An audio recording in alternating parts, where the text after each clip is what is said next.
Chris Salter has been studying the overlap of music and language for many years. He's writing a book with the title of this speech, Beyond Music Theory: How the Language of Music Works in Your Brain. This speech is an intro to the concepts in the first chapter of the book, with an opening philosophical position. Vibration is primary. And the chapter continues with Chris expounding on some of the ways that the yin and the yang elements of music work in our brains. Please welcome Chris Salter, Beyond Music Theory: How the Language of Music Works in Your Brain. Thank you. Is this mic, are you able to hear on the Zoom? I did? Just trust. Okay.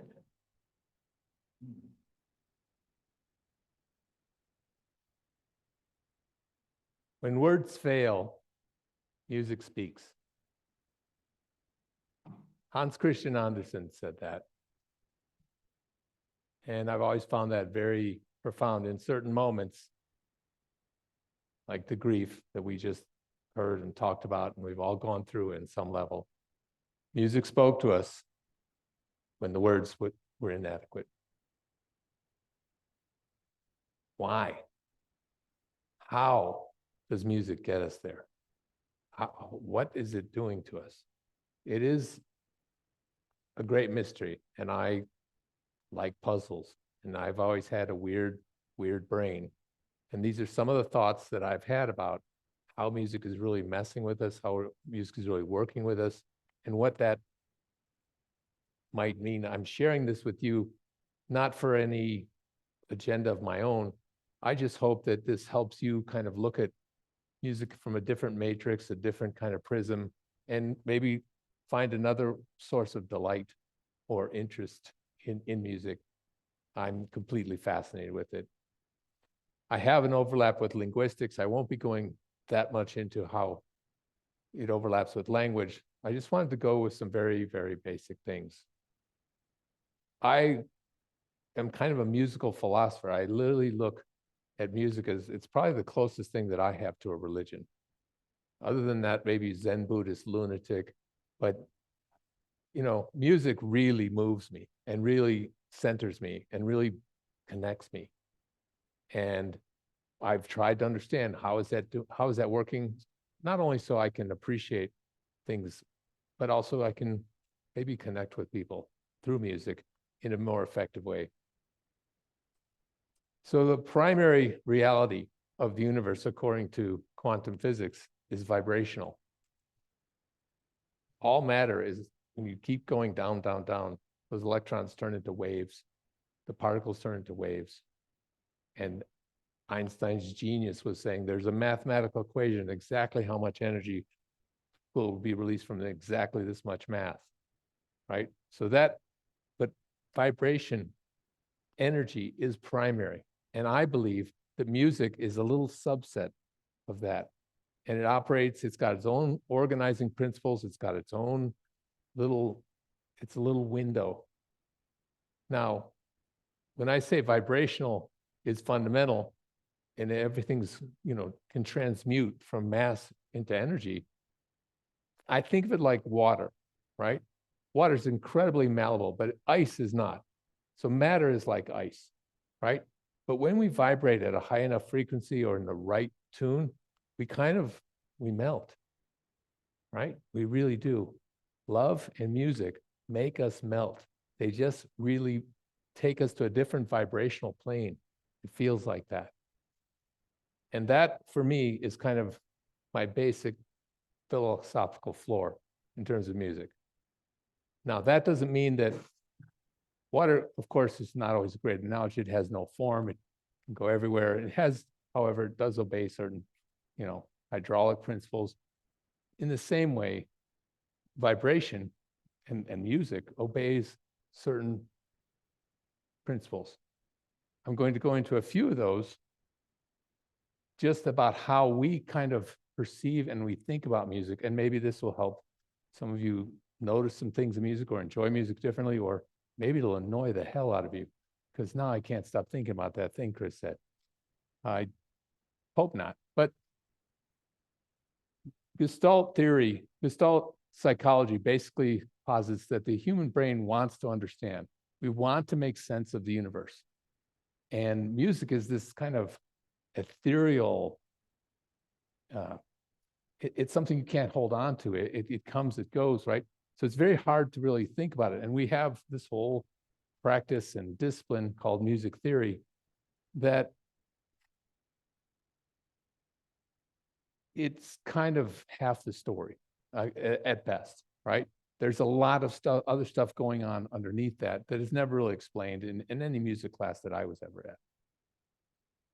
One of the things that I would like to introduce to you is the concept that music is very binary in a lot of ways that it works. Of course, it's moving through time, right? Like language, it's moving through time. And so we're trying to make sense of this thing that's moving and we can't hang on to. And we're hearing these things, and it works basically on a couple of principles that are kind of the yin and yang of music. Think of tension and release, right? Tension and release. So dissonance creates tension, and then we resolve it. So for example, Leonard Bernstein wrote a song called Maria, right? And it uses an interval that is a dissonant interval, and he holds it, and then he resolves it up, right? Maria. And if he doesn't go to we're like, E. Why is he saying E, right? This is used constantly in Western classical music. This idea of dissonance, dominant to tonal, if you're a musician. This is almost everywhere. But there are other ways to create this kind of polarity. One of them is pattern and deviation. Okay, this is very, very common. Because we're going through time, music can set you a pattern that you recognize, and then it deviates. If it just kept doing the same thing, for example, just a basic rhythm. If your kid's walking around clapping like that when he's 3, you're just like, hey, let me show you something else, right? That's boring to us. That is not interesting. But when we set something up like, okay, that's a new pattern, right? In rhythm, we can also do something like ba ba ba da ba ba da. Okay, I've set up two, and then a short, and then 1, and then a short. Wait, I thought you were going to do 2 again. Anytime we have those little surprises, we have that novelty, those endorphins that come in, right? This is used in almost every kind of music. I studied at UCLA field called ethnomusicology. Ethnomusicology you can think of as the anthropology of music. So we literally looked at almost every culture and looked at how they organized their music.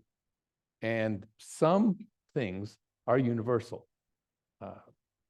One of them is this idea of pattern and deviation. So think of Vivaldi, right? Spring. Bum, bum, bum, bum, ba-da-dum. Okay, that's A. That's the phrase A. And then he repeats, ba-da-dum, bum, bum, ba-da-dum. If he just kept doing that, you'd want to punch him, right? But he doesn't. He immediately deviates. So A, B. That's how they call it in music form. Bum, bum, bum, bum, ba-da-dum, A, ba-da-dum, bum, bum, ba-da-dum, ba-da-dum, ba-da-dum, bum, bum, bum, bum. Okay? That, you will see that, and then he repeats that whole section, and it becomes like a giant A of AAB, and then he deviates from that. And if you just start listening for these ways that music, it's almost like a trick, but it really works. In some cases, it doesn't work. So there's probably a kind of music that you don't really like. Some people, it's really that, kind of complete bebop jazz, right? Where are they going? I don't get it. There's no melody. What's going on here? You're not seeing maybe some of the subtle patterns, the harmonic shifts that the other musicians who are more familiar with the song are seeing, and you're getting lost. That's not a satisfactory experience for you, but they're trying to go on a different level of home and not home. Home is where we think we know what's going to happen. right? Think of, a rock star or a drum solo, and they just go off and off and off and off and off. And then somehow they get back to the main chorus and everyone's like, yeah, we came home. This is really universal in almost every culture. The cadence, coming back, going into a different key, and then coming to the home key. These are principles that really make sense to us on a subconscious level. Why I'm sharing these things with you is basically, if we start to see how, here's one more example, the song Bolero by Ravel was just an exercise. Basically, you've got a melody, bum, ba-da-da-da-da-da-dum, da-da-dum, da-da-da-da-da-dum, and he repeats that same melody over and over and over. But what he said, it was an exercise in orchestration. And so the next time there's a little snare drum, and the next time there's some horns, and the next time, and he just, by the end, you're like, this is a completely different monster, right? This is another, basically, theme and variation. Theme and variation. You're going to see this used in almost any kind of music. These principles can help you look at where the tension is being created and where it's being released. Another example is solo versus an orchestra, right? So a piano concerto, Beethoven's Fifth Piano Concerto, right? He actually starts the whole first probably 10 minutes is just piano. You don't even know there's an orchestra there if you're just listening. And then the orchestra comes in and it has this conversation with him, this call, this response, this call, this response. These are binary principles that exist in all music, but they exist in your brain. I'm trying to make things more explicit, but you all are fluent on almost a native language level in these things. You're always kind of negotiating, trying to guess, where's this piece going? Oh, I remember this. This is familiar. I love this. And this play of the new and the old, of home and not home, of pattern and deviation, is a fundamental yin and yang of all the music you listen to. And if you start looking at it, you're going to recognize that the variations are almost infinite, right? They can vary in pitch. I look at Beethoven, bum, bum, bum, bum. He doesn't repeat it. Bum, bum, bum, bum. Bum, bum, bum, bum, bum, bum, bum, bum. He's doing this variations of this little tiny motif, and he's a genius at this, right? You do not get tired of that song. But it's 3 notes, 4.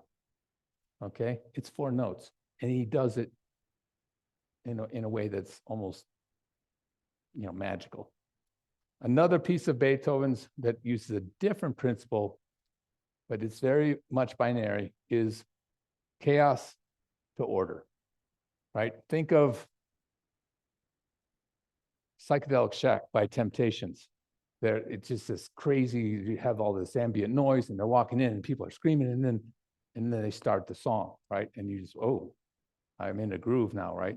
Beethoven does this with the Ninth Symphony. He literally takes fragments of the first 3 of the 4 movements of the symphony. It's like they're tuning the orchestra. You're like, what is this? What is he doing, right? And then there's these little motifs from the earlier parts that are kind of in there, but in a kind of weird, distorted mirror way. And you're just listening to this soup, this cosmic soup of sounds and fragments, and it's not really taking form. And then he gets this little tiny train. Da, da, da, da, da, da, da, dum, dum, dum. And he takes you from the chaos into this order, and then he takes that little tiny theme and he makes something magnificent. And the words of Beethoven in that, alle Menschen werden Brüder. All men will be brothers. As flawed as Beethoven was as a human being, he had an extremely noble heart, and he wanted that. He wanted that. And that's what I believe music brings to us. And that's why I've tried to share this with you. And I hope it helps you maybe articulate or understand some of the ways that music is making that magic in your heart, making that magic in your soul. When words fail, music speaks. Thank you.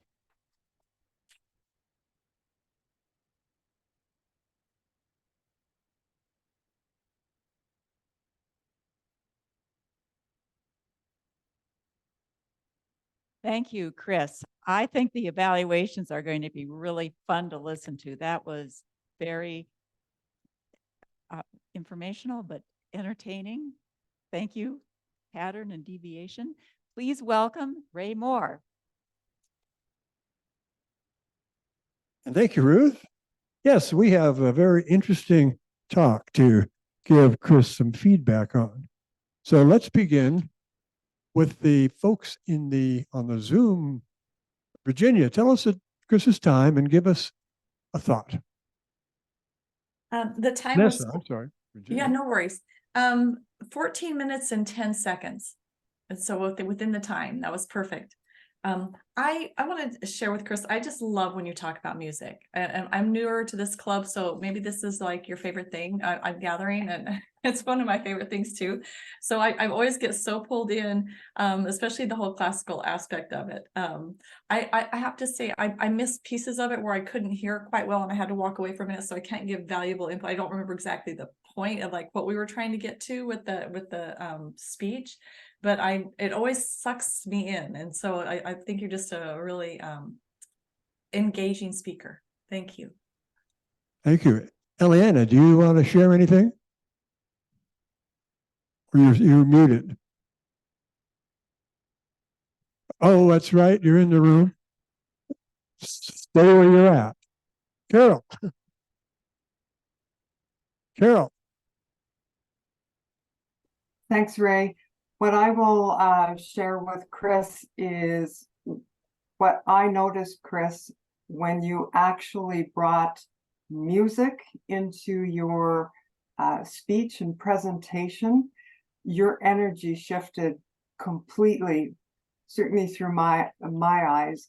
I would ask you to have a look at how you can, or what you can do to bring more of that in when you are presenting, because you just become animated when you begin to actually speak in music. So thank you. Moving then to Jim, is it? James. Yeah, thanks so much. Adding to what Carol said, that the music part, I was singing along with them, so those parts really connected with me in that respect. I would say also, if you guys do all go back and look at recordings, listen to how many times you say right. That one for me became a little bit distracting at times. I think there's a point when it works in negotiation, but there was a lot of rights in there, so that's kind of a little clutch word, something to kind of look for. And that's all I got. Back to you. Okay, thank you. And Linda? Well, James kind of got my thing. I counted 17 times you said, right? Now you're an expert. We all admit you're an expert. This is why you're writing about this. You don't need to ask our permission to tell you that you're right. You're right or you're not. The other word you use all the time is okay. So I would really try and, if you want the world to know you're an expert, I would not use those begging for permission words. Thank you, Linda. And Rich. Chris, first, I want to applaud you for using this club to its fullest extent. You are always stepping up when there is an open spot. I think you've gotten to speak at least once a month for the entirety of your membership, and it has been to our benefit. And I would encourage the other members to follow in your footsteps. Now, I love it when you have music, when you use music. Tonight, I would love to see you go further with it. You kind of were in a little bit of music theory, it was ba-da-da-da-da-da-da-da, whereas it should be ba-da-da-da-da-da-da-da-da. Have some fun. It's music. And we can really enjoy it. And next time, I would love to see a presentation that you don't have to sign up for at the last minute to help save the club, fill a speaking slot, and have real music. I don't know if you play music, but if you do, bring in a keyboard and play music.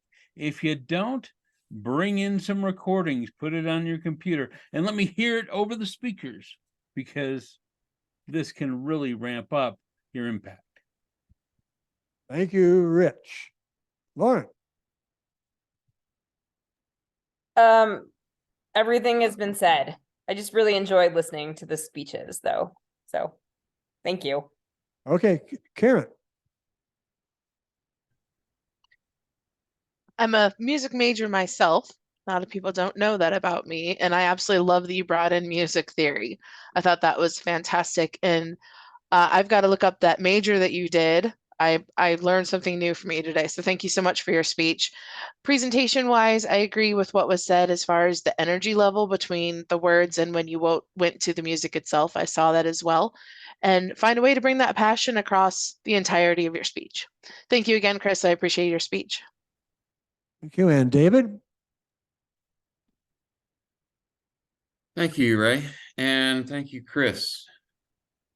It was a speech about music. It was a speech about music carrying us along in a way that words don't, with tools like structure and tension and resolution, which ironically were the things that were missing for me from this speech. I would love to see you compose this speech the way you know that a composer puts together an overture or a symphony. Give me some structure. Give me a reason to want to keep listening and hear what comes next. Because for me, it had a lot of good information. It didn't have a lot of tension to carry me forward. Thank you very much. We now need to go to the folks here in the room tonight and begin with Tom and anyone else line up over here by the side. Yes, Chris. All right, he's got it. It's been said you lit up when you started doing the actual music. Now, as a trainer and a learner from, I'm going to call Ed Tate and Darren LaCroix, two of my great mentors. Give us an experience first, and then we're going to listen to the rest. I would suggest come up here and start doing. I can't do it. I'm not a music man, but we all live in a yellow submarine. Well, Steve wakes up. I woke up, and got to find who our audience is. But give us a little bit of an experience to go, I don't know what he's talking about, but I want to hear more. Thank you.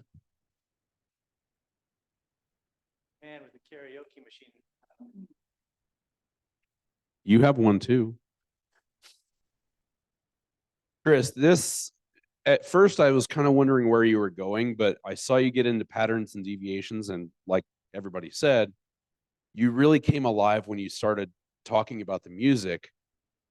I saw an opportunity that I think you missed that I would love to see you weave this in, is you're talking about music, but we have patterns and deviations in our lives as well. Try to wrap in examples from our lives where we have those patterns and deviations also, so that you can apply the music to what we're doing in our lives, because everything we do is music. We're living a dance. So if you can incorporate music in the lives we live, I think it's going to capture your audience that much better.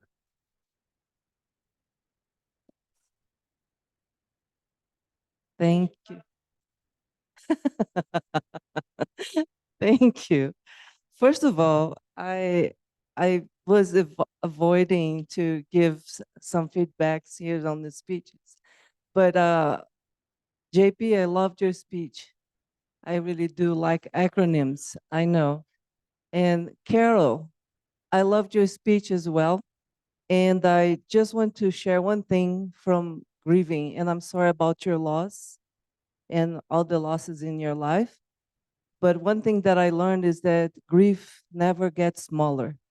We are the ones invited to become bigger around it. And we do that by allowing more life to come in. And then I segue on Chris's speech because where all words fail, music speaks. We've been experiencing a lot of losses recently, and it's been a hard time for us. And I appreciate you guys here, and I appreciate music. Thank you, Chris.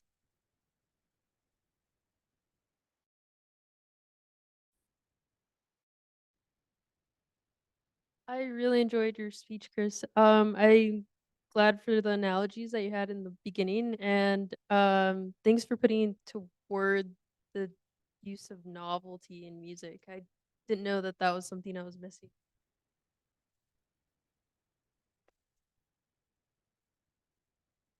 Okay, Marty, take it away. Oh man.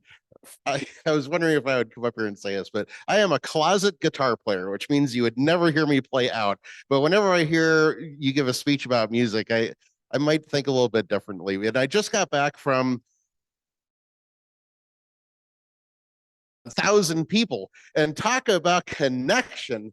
Wow, everybody was connected there. So I was thinking, when you said one of the greatest things I love about music is connecting, I think you could have built on that. And I think because you're doing this book and this is going to be part of your livelihood for the next 20, 30 years, I think you should really invest in singing lessons, because you could come out and say, music connects people. Watch this. I just said music connects people, but we're not connected yet. But if I went, music connects people, I mean, whatever, come up with some kind of verse that you sing, all of a sudden we are connected through music.